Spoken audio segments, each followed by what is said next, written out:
தோழர் மகேந்திரன் அவர்கள் அவருடைய அந்த கனவு இன்றைக்கு நனவாவது குறித்தும் அந்த நிகழ்வில் பங்கெடுப்பது குறித்து நான் மட்டற்ற மகிழ்ச்சி அடைகிறேன்.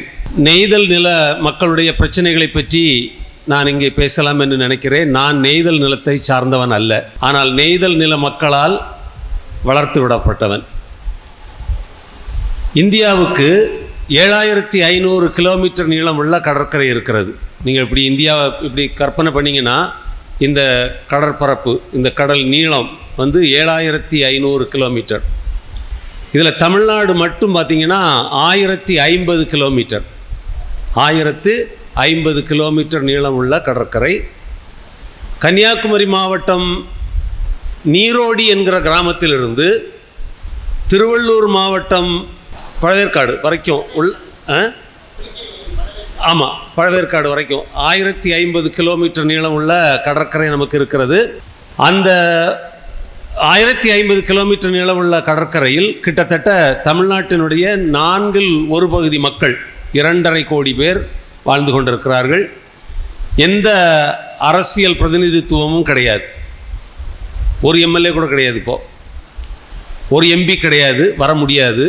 ஏன்னா எல்லா நாடாளுமன்ற தொகுதிகளிலும் சட்டமன்ற தொகுதிகளிலும் அவர்கள் மிக சிறுபான்மையாக வாழ்ந்து கொண்டிருக்கிறவர்கள். கடல் சார்ந்த, கடலோர மக்கள் சார்ந்த பிரச்சனைகள் பொதுவெளிக்கு வருவதே கிடையாது. நான் சொன்னது போல கன்னியாகுமரி மாவட்டத்திலிருந்து நீங்கள் தொடர்ந்து பார்த்தால், கன்னியாகுமரிக்கு கொஞ்சம் அந்த பக்கம் கூட போகலாம். நம்ம ஆலப்புழா கொல்லம் மாவட்டத்திலிருந்து கேரளாவிலேருந்து தொடங்குனீங்கன்னா வரிசையாக இந்த கடல் தாது மணலை அள்ளி விற்கக்கூடிய ஒரு பெரிய மாஃபியா ஒன்று இயங்கிக்கிட்டு இருக்கு. அரசு நிறுவனங்களும் இருக்குது, தனியார் நிறுவனங்களும் இருக்குது. Kerala minerals and metals limited அப்படின்னு ஒரு அமைப்பு, ஒரு கேரள அரசாங்கத்தினுடைய நிறுவனம். இந்தியன் ரேர் எர்த்ஸ் லிமிடெட் அப்படிங்கிற ஒன்றிய அரசினுடைய நிறுவனம். இதோட விவி மினரல் இந்த மாதிரி உள்ள லோக்கல் தாதாக்கள் இவங்கெல்லாம் சேர்ந்து கடலோர தாது மணல்களை, அதாவது இல்மனைட், கார்னெட், சிலிக்கானைட், மோனோசைட் போன்ற மிக அரிய வகை தாது மணல்களை அள்ளி விற்று கோடி கோடியாக சம்பாதித்து கொண்டிருக்கிறார்கள். இதில் தோரியம் என்று சொல்லக்கூடிய இந்த அரிய வகை மணல் உலகத்திலேயே மிக அதிகமாக இருக்கக்கூடிய நாடுகளில் 3. 1 நார்வே, 2 ஐரோப்பிய நாடு துருக்கின்னு நினைக்கிறேன், 3வது இந்தியா. இந்த தென் இந்திய கடற்கரையில் உள்ள இந்த மணலை அள்ளி விற்று அடுத்த கட்டமாக யுரேனியத்துக்கு பதிலாக தோரியம் வைத்து நாம் அணுமின் நிலையங்களை நிறுவலாம் என்று சொல்லி ஒரு திட்டம் வைத்து கொண்டிருக்கிறார்கள். இந்த கடலோரம் முழுக்க இந்த அரிய வகை தாது மணல் திருட்டு கொள்ளை மிகவும் மும்முரமாக நடந்து கொண்டிருக்கிறது. கன்னியாகுமரிக்கு அடுத்ததாக இருக்கிற விழிஞம் என்கிற ஒரு திருநெல்வேலி திருவனந்தபுரம் மாவட்டத்தில் உள்ள, கேரளாவில் திருவனந்தபுரம் மாவட்டத்தில் உள்ள விழிஞம் என்கிற கிராமத்தில் அதானிக்கு 7500 கோடி ரூபாய் செலவில் ஒரு துறைமுகம் கட்டப்பட்டிருக்கிறது. முழுக்க கேரள அரசு மக்கள் பணத்தை செலவு செய்து அந்த ஏழை தாயின் மகன் போல அந்த ஏழை தொழில் முனைவோர் அதானிக்கு அந்த துறைமுகத்தை கட்டி கொடுக்கிறார்கள். அங்கிருந்து அடுத்தது கன்னியாகுமரி மாவட்டத்துக்கு வந்தால் இன்னொரு சரக்குப்பட்ட துறைமுகம் கட்டப்போகிறோம் என்று சொல்லி இணையம் என்கிற கிராமத்திலே திட்டமிட்டார்கள். கடலோர மக்கள் கடுமையாக எதிர்த்து நிறுத்தினார்கள். அதை இப்போது கொண்டு வந்து கன்னியாகுமரி பக்கத்திலே கோவளம், கீழமணக்குடி போன்ற ஊர்களுக்கு இடையே இந்த திட்டத்தை நிறுவப் போகிறோம் என்று சொல்லி அது இப்போது கிடப்பில் இருக்கிறது. என்ன ஆகும் என்று தெரியாது. அடுத்தது திருநெல்வேலி மாவட்டத்திலே கூடங்குளம் அணுமின் நிலையம் 2 என்று சொன்னார்கள். 2 4 ஆகி 4 6 ஆகி 6 8 ஆகி இன்றைக்கு அது பல்கி பெருகி கொண்டிருக்கிறது. எங்கள் பகுதி மீனவர்கள் நடத்திய போராட்டத்தை பற்றி நீங்கள் கேள்விப்பட்டிருப்பீர்கள். அந்த ஏழை எளிய மக்கள் தங்களால் ஆன அனைத்து பலத்தையும் பிரயோகித்து அந்த போராட்டத்தை நடத்தினார்கள். அதிலே அவர்களுக்கு ஒரு சேவகனாக இருந்து பணியாற்றக்கூடிய வாய்ப்பு எனக்கும் கிடைத்தது. அந்த போராட்டம் தோற்றுவிடவில்லை, முடக்கி வைக்கப்பட்டிருக்கிறது.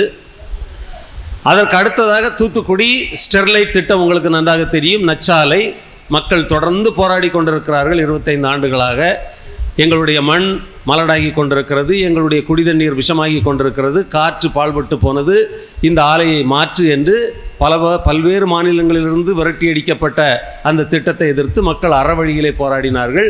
தமிழ்நாடு அரசு 13 பேரை துள்ளத்துடிக்கி சுட்டு கொண்டது. அந்த போராட்டத்தின் விளைவாக இன்றைக்கு அந்த திட்டம் நிறுத்தி வைக்கப்பட்டிருக்கிறது. ஜூன் 4ஆம் தேதிக்கு பிறகு என்ன ஆகும் என்று தெரியாது. கடற்கரை முழுக்க அணுமின் நிலையங்கள், அனல் மின் நிலையங்கள், உல்லாச விடுதிகள், உண்டுறை விடுதிகள், கப்பல் உடைக்கும் தளங்கள் என்று ஏராளமான திட்டங்கள். அத்தனை மாவட்டங்கள் நீங்கள் அப்படியே வந்து பார்த்து கொண்டு வரலாம். கன்னியாகுமரி, திருநெல்வேலி, தூத்துக்குடி, உடன்குடி அனல் மின் நிலையம் சகித்து கொண்டிருக்கிறது. ஒட்டுமொத்த நாடு, ஒட்டுமொத்த ஆசிய துணைக்கண்டமே தகித்து கொண்டிருப்பதாக இங்கே தோழர்கள் சொன்னார்கள். யாழ்ப்பாணத்தில் இதைவிட சகிக்க முடியாத வெப்பம் என்று. இந்த காலநிலை மாற்றத்துக்கு காரணம் கரியமில வாயுக்கள் கசிவு என்றால், அதை தடுப்பதற்கு முடிவெடுக்க வேண்டிய அரசாங்கங்கள் இன்றைக்கு என்ன செய்கின்றன என்றால், புதிதாக அனல் மின் நிலையங்களை கட்டுகிறார்கள். அணுமின் நிலையம் ஒரு பக்கம், அனல் மின் நிலையங்களை கட்டி கொண்டிருக்கிறார்கள். உடன்குடி அனல் மின் நிலைய திட்டம் ஒரு மெகா திட்டம் கடற்கரையில் இருக்கிறது. அந்த அனல் மின் நிலையத்துக்கு நிலக்கரி இறங்குவதற்கு ஒரு இறங்குதளம் கடற்கரையிலே அமைக்கிறார்கள். அந்த பகுதியும் பாழ்பட்டு கொண்டிருக்கிறது. இப்படி கன்னியாகுமரி, திருநெல்வேலி, தூத்துக்குடி, ராமநாதபுரம், அப்படி புதுக்கோட்டை, தஞ்சாவூர், திருவாரூர், நாகப்பட்டினம் என்று அங்கே இருந்து வந்தால் கடலோரம் முழுக்க அழிவு திட்டங்கள். கடலோரம் எடுத்துக்கொண்டால் 52 கிலோமீட்டர் நீளமுள்ள கடற்கரை. அங்கே ஒரு படகை கூட கடலுக்குள் செலுத்த முடியாத அளவு ஏராளமான அழிவு திட்டங்கள். அவற்றில் குறிப்பிடத்தக்க ஒன்று, இந்த சாயப்பட்டறை கழிவுகளை குழாய் மூலமாக கொண்டு கடலுக்குள்ளே விடுகிறார்கள். கடலிலே கை வைத்தால் நிச்சயமாக உங்கள் உடலிலே தோல் நோய் வரும், தொற்று நோய் வரும் என்று சொல்லக்கூடிய அளவுக்கு கடற்கரை சீரழிந்து கிடக்கிறது. எண்ணூர் பகுதியை பற்றி நீங்கள் கேள்விப்பட்டிருப்பீர்கள். அண்மையிலே போயிருந்தேன். அந்த அமோனியா கேஸ் கசிந்து ஏராளமான மக்கள் தொடர்ந்து போராடி கொண்டிருக்கிறார்கள். இன்றைக்கும் அந்த போராட்டம் நடந்து கொண்டிருக்கிறது. அந்த துறைமுக பகுதி முழுக்க மலடாகி கிடக்கிறது. பக்கத்திலே கல்பாக்கம் அணுமின் நிலைய திட்டம். கல்பாக்கம் பகுதியிலே உள்ள மீனவ கிராமங்களுக்குள்ளே நீங்கள் சென்று வேறு நீங்கள் ஆய்வும் செய்ய வேண்டாம், ஒன்றும் பண்ண வேண்டாம். அப்படி இந்த ரோட்டுக்கு அந்த சதுரங்கப்பட்டணம் தெருவுக்குள்ளே நடந்து 2 பக்கம் உள்ள வீடுகளில் உள்ள பெண்களை நீங்கள் சந்தித்து பேசினால் போதும். நான் மிகைப்படுத்தி பேசவில்லை, உண்மைக்கு புறம்பாக பேசவில்லை. வீட்டுக்கு வீடு தைராய்டு பிரச்சனை, புற்றுநோய் பிரச்சனை. இதை எந்த அரசும் அங்கீகரிக்காது. ஒன்றிய அரசோ மாநில அரசோ இதை பற்றி பேச மாட்டார்கள். அணுசக்தி துறை ஏற்கனவே இருந்த பேஸ்லைன் டேட்டானில் எதுவும் கிடையாது. அதனால் இது ஏற்கனவே இயற்கையாக உள்ள கதிர்வீச்சினால் வரக்கூடியது தான். எந்த கணிசமான கதிர்வீச்சு இங்கே நடக்கவில்லை, மக்களுடைய உடல் நலமும் பாதிக்கப்படவில்லைன்னு அறிக்கை சொல்லிடுவான். இதில் இப்போ புது விஷயங்கள் வருது. ஹைட்ரோ கார்பன், அதை பற்றி நான் உங்களுக்கு சொல்ல வேண்டியதில்லை. இங்கே உள்ள இந்த காவிரி டெல்டா முழுக்க அழித்தொழிக்கக்கூடிய திட்டம் ஐயா நம்மாழ்வார் அவர்கள் அந்த மீத்தேன் திட்டத்தில் கடுமையாக போராடியவர். இந்த ஹைட்ரோ கார்பன் திட்டத்தை இப்போது நம்முடைய டெல்டா மாவட்டங்களில் நடத்தியது போக கடலுக்குள்ளும் எடுக்க வருகிறார்கள். கடற்கரையை நீங்கள் எடுத்துக்கொண்டால் நம்முடைய கடல் ஓரத்திலிருந்து 12 நாட்டிக்கல் மைல் டெரிட்டோரியல் சி என்று சொல்கிறோம். டெரிட்டோரியல் சி என்றால் 12 நாட்டிக்கல் மைல்னால் 22 கிலோமீட்டர் தூரம், 22.22 நினைக்கிறேன்.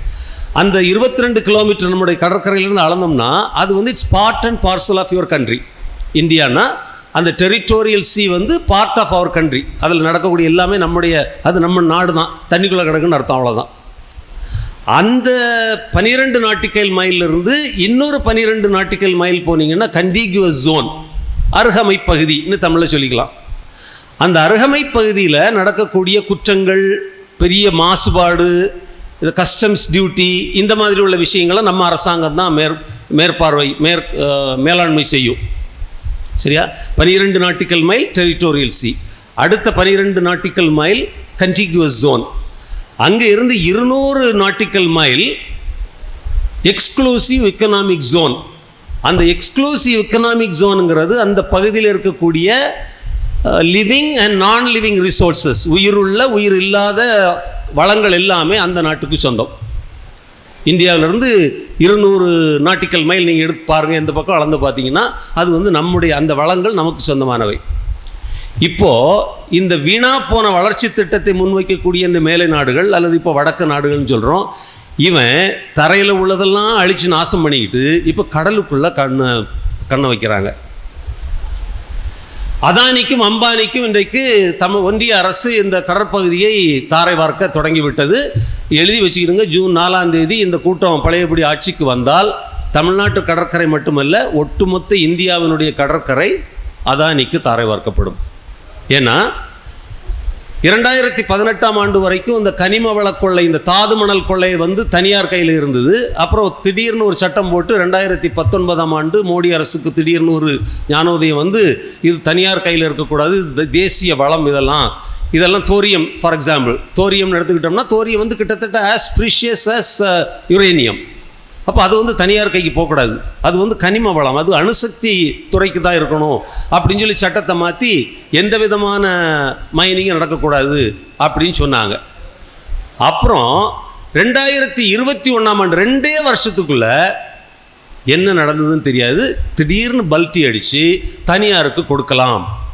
தனியார்னா யார்? வேறு எந்த தனியார் வர போகிறாரு? நீங்களும் நானும் அப்போ போகிறோம், அதானியும் அம்பானியும் அனில் அகர்வால்களும் தான் வருவாங்க. இப்போ 2021ஆவது ஆண்டிலிருந்து என்ன நடக்குதுன்னா, கனிம வளங்கள் இந்த தாது மணல்களை தனியார் அள்ளி எடுக்கலாம் அப்படின்னு திட்டம் கொண்டு வந்துட்டாங்க. ஸோ இவங்க தான் கொண்டு போகிறாங்க. இதில் ஹைட்ரோ கார்பன் திட்டமும் கடலுக்குள்ளே வரப்போகுது. ஒரு குறிப்பாக ஒன்று சொல்கிறேன், நீங்கள் தயவுசெய்து இது இப்போ தான் தொடக்க நிலையில் இருக்குது, நம்ம எல்லாம் போதிய அளவு இதை தெரிந்து கொண்டு எதிர்ப்பு தெரிவிக்கவில்லை என்றால் நம்ம எல்லாம் அழிய போகிறோம். சுத்தமாக கழிவு. இந்த இந்த கொள்ளைக்கூட்டம் திருப்பி ஒரு தடவை ஆட்சிக்கு வந்ததுன்னா சுத்தமாக சொல்லி முடிச்சிடுவாங்க. கடலுக்கு கீழே இந்த நம்ம கன்னியாகுமரி குமரி முனைக்கு கீழே ஒரு பகுதியை கண்டுபிடிச்சிருக்கிறாங்க. செக்டாரை சொல்கிறாங்க. இந்தியா முழுக்க 12 செக்டார் நாங்கள் வந்து கடலில் ஹைட்ரோ கார்பன் எடுப்பதற்காக தேர்வு செய்திருக்கிறோம். அதில் 3 செக்டார் வந்து கன்னியாகுமரிக்கு தெற்கு பகுதியில் இருக்குது. மொத்த ஏரியா வந்து 27,000 சதுர கிலோமீட்டர். கொஞ்சம் கற்பனை பண்ணி பாருங்கள், 27,000 சதுர கிலோமீட்டர். இந்திய பரப்பளவோடு அதிகமாக இருக்கும். ஒரு பெரிய பரப்பை கண்டுபிடித்து இதில் வந்து இந்த ஹைட்ரோ கார்பன் நிறைய இருக்குது, அதை நாங்கள் எடுக்க போகிறோம். அந்த பரப்புக்கு மத்தியில் நடுவில் இருக்கக்கூடியது வந்து ஒரு வாட்ச் பேங்க்னா WADGE, வாட்ச், அப்படி தான் ப்ரொனவுன்ஸ் பண்ணுறாங்க ஆங்கிலத்தில், வாட்ச் பேங்க். தமிழில் நம்ம சொல்லதாக இருந்தால் படுகை கரைன்னு சொல்லலாம்.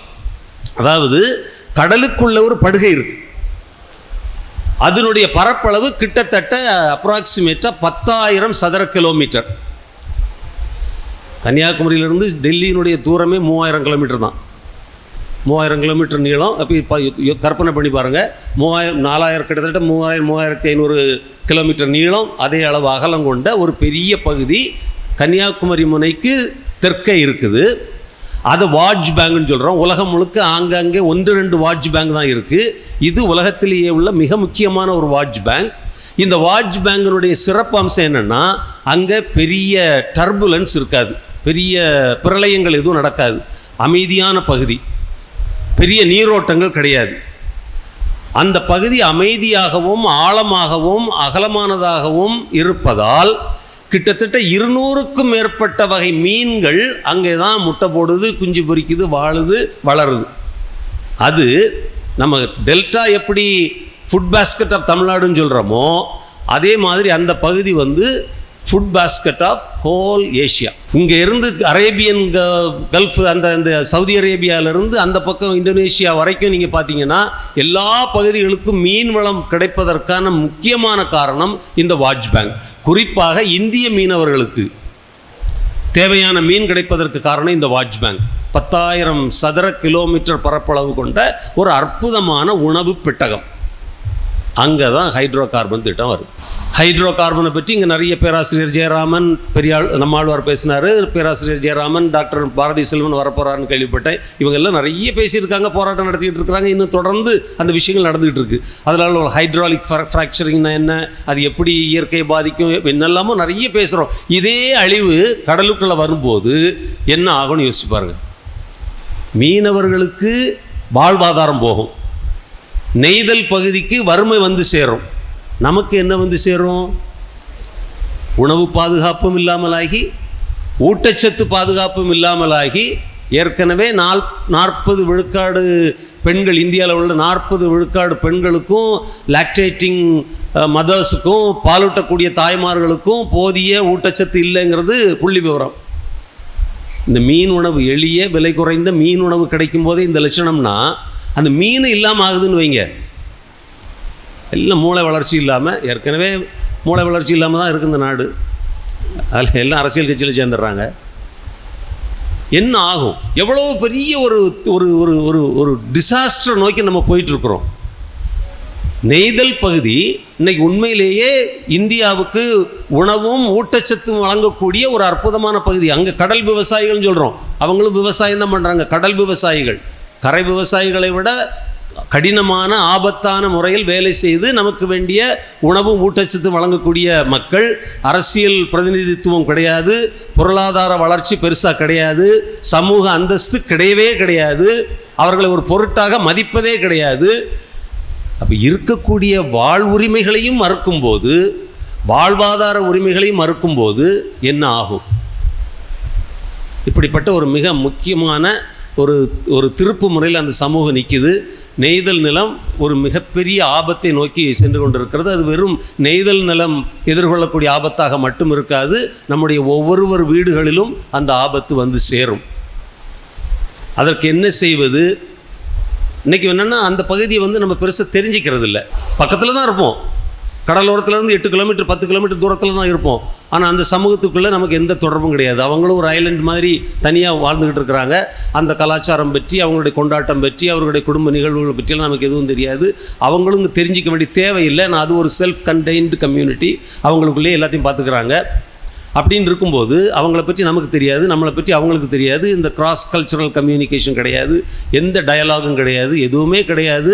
அவங்களுக்கும் சமூக பொருளாதார அரசியல் சக்தி ஆற்றல் கிடையாதுன்னு வரும்போது நம்ம வந்து பெரிய ஆபத்தில் எதிர்நோக்கி இருக்கிறோம். இம்மீடியட்டாக நம்ம அந்த பகுதி மக்களை தெரிஞ்சிக்க வேண்டியது இருக்குது. நெய்தல் நிலம்ங்கிறது part and parcel of Tamil culture. கடல் வணிகம் பற்றி நம்ம நிறைய படிக்கிறோம், கப்பல் ஓடுறது, கப்பல் கட்டுறது பற்றி படிக்கிறோம், நம்முடைய இலக்கியங்கள் நிறைய பேசுது. ஆனால் இன்றைக்குள்ள யதார்த்தம் வேறு மாதிரியாக இருக்குது. ஸோ நம்ம கட்டாயமாக அந்த நெய்தல் நிலத்தை பற்றியும் நெய்தல் மக்களை பற்றியும் தெரிந்து கொண்டு நம்மை நாமே காப்பாற்றிக்கொள்ள வேண்டிய ஒரு தேவை இருக்கிறது என்று சொல்லி முடிக்கிறேன். நன்றி, வணக்கம்.